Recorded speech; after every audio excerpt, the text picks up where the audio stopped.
পতিত পরাজিত পলাতক স্বৈরাচারের আমলে রাষ্ট্র রাজনীতি এবং গণতান্ত্রিক রাজনৈতিক দলগুলোকে নানা রকম দমন পীড়ন এবং ষড়যন্ত্র মোকাবেলা করতে হয়েছে। এনসিপিও সেই তালিকা থেকে কিন্তু বাদ যায়নি। দীর্ঘ দেড় দশকেরও বেশি সময় ধরে দেশ এবং জনগণের উপর চাপিয়ে দেওয়া ফ্যাসিবাদী শাসন শোষণ মুক্ত বাংলাদেশ, আপনারা আজ ফ্যাসিবাদ মুক্ত পরিবেশে দলের প্রতিষ্ঠা বার্ষিকী পালন করছেন। পতিত পরাজিত বিতাড়িত ফ্যাসিবাদ যাতে আর কোনো রূপে কোনো ক্রমেই ফিরতে না পারে, তার পুনরুত্থান ঘটতে না পারে, এই সময় সেটিই হোক বাংলাদেশের পক্ষের প্রত্যেকটি গণতন্ত্রের পক্ষের প্রত্যেকটি রাজনৈতিক দলের লক্ষ্য। প্রিয় উপস্থিতিবৃন্দ, ফ্যাসিবাদের পথ রুদ্ধ করে রাষ্ট্র, সরকার এবং রাজনীতির গুণগত পরিবর্তনের জন্য দরকার প্রয়োজনীয় সংস্কার। সময়ের প্রয়োজনে পুঁথিগত অর্থাৎ সাংবিধানিক কিংবা আইনগত সংস্কার এবং প্রায়োগিক সংস্কার উভয় প্রকারের সংস্কারের বিকল্প নেই। অল্প কিংবা বেশি সংস্কার বলেও কিন্তু কিছু নেই। রাষ্ট্র ও রাজনীতির প্রয়োজনের সংস্কার একটি চলমান প্রক্রিয়া, ধারাবাহিক প্রক্রিয়া। তবে আমার কাছে মনে হয় পুঁথিগত সংস্কারের চেয়েও প্রায়োগিক সংস্কার বরং অনেক বেশি জরুরি।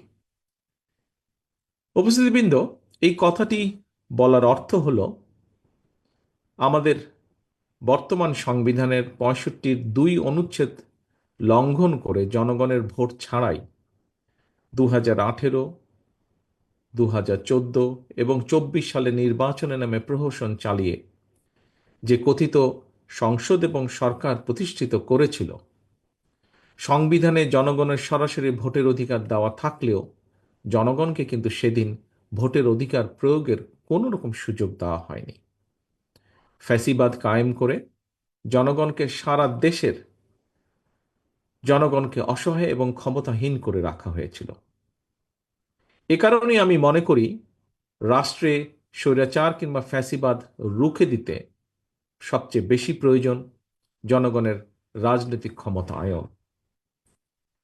জনগণের সরাসরি ভোটে নির্বাচিত প্রতিনিধিদের নিয়ে সংসদ সরকার গঠিত হলে অবশ্যই সেই সরকার জনগণের কাছে জবাবদিহি করতে বাধ্য এবং এর মাধ্যমে রাষ্ট্রের নাগরিকদের রাজনৈতিক ক্ষমতা নিশ্চিত হয়।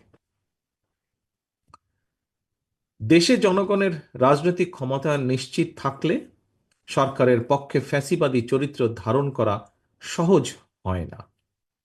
সরাসরি ভোটে নির্বাচিত সরকার, অন্তর্বর্তীকালীন সরকার কিংবা তত্ত্বাবধায়ক সরকার, সরকারের চরিত্র যাই হোক, সরকারকে জনগণের কাছে জবাবদিহি করতে বাধ্য করা না গেলে ক্ষমতাসীন সরকার হয়তো নিজেদের অজান্তেই স্বৈরাচারী হয়ে ওঠে এবং এই কারণেই হুমকি ধমকি উপেক্ষা করে হলেও অবশ্যই নাগরিকদেরকে সরকারের গঠনমূলক সমালোচনা জারি রাখতে হবে।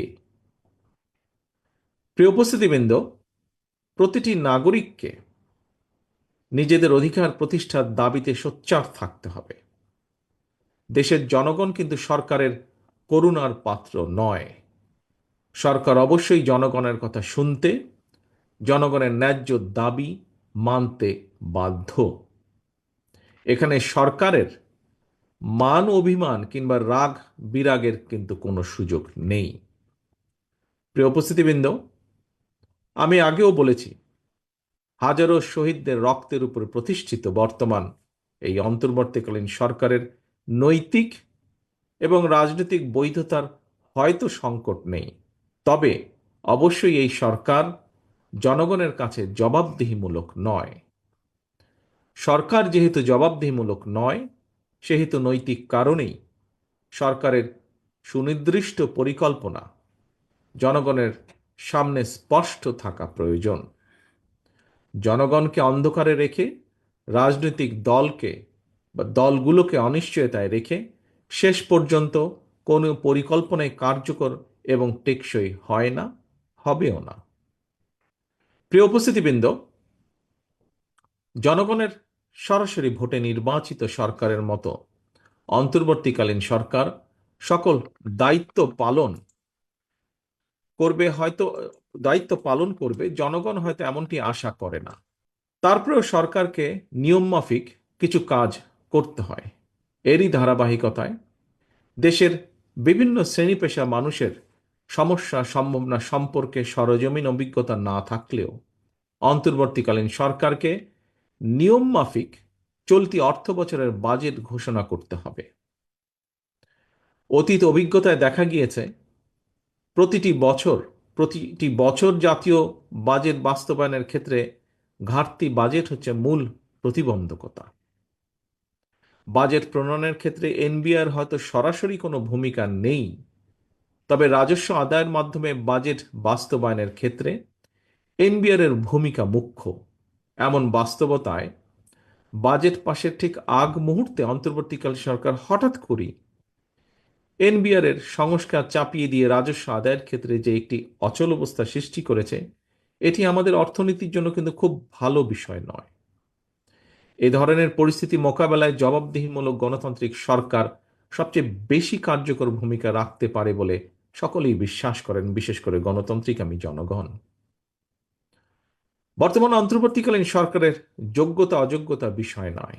দেশে স্থিতিশীল গণতান্ত্রিক সরকার না থাকায় একদিকে দেশি বিদেশি বিনিয়োগে স্থবিরতা নেমে এসেছে, অপরদিকে এক অনিশ্চিতকর রাজনৈতিক অর্থনৈতিক পরিস্থিতি নিয়ে বিভিন্ন শ্রেণী পেশার মানুষের মধ্যে একরকমের অস্থিরতা তৈরি হচ্ছে প্রায় প্রতিদিন। এ কারণেই জনগণ প্রতিদিন, আমরা দেখছি সমাজের বিভিন্ন শ্রেণী পেশার জনগণ প্রতিদিন বিভিন্ন দাবি দাওয়া নিয়ে রাজপথে নেমে আসছে।